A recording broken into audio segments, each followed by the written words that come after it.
Magahi recording studio Pawapuri.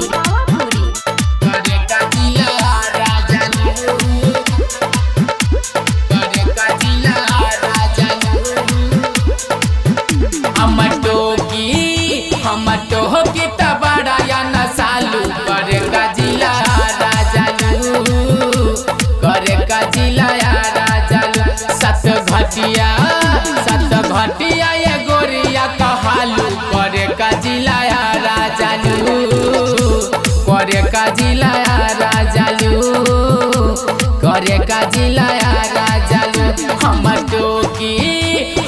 टोकी तबड़ा या नसालू करे का जिलाया राजालू करे का जिलाया राजालू। Magahi recording studio Pawapuri.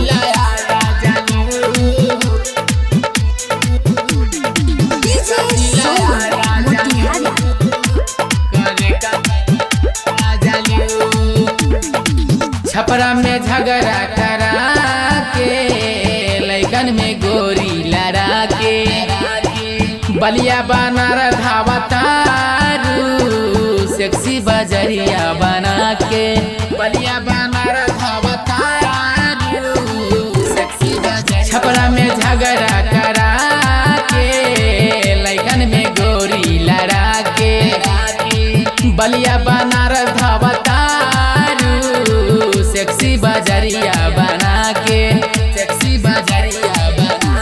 अरे भभुआ में भावे खूबे खालू करे का जिलाया राजालू करे का जिलाया राजालू जिलाया राजालू।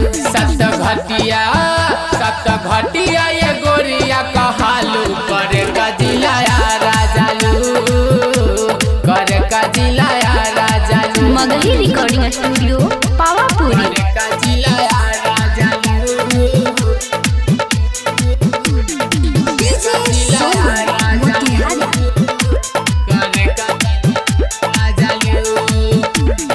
रोहता सिवान चंपारण लागे कि तुहरा बहारन ससी पप्पू के भूला के करबू के करा के पारन ससी पप्पू के भूला के।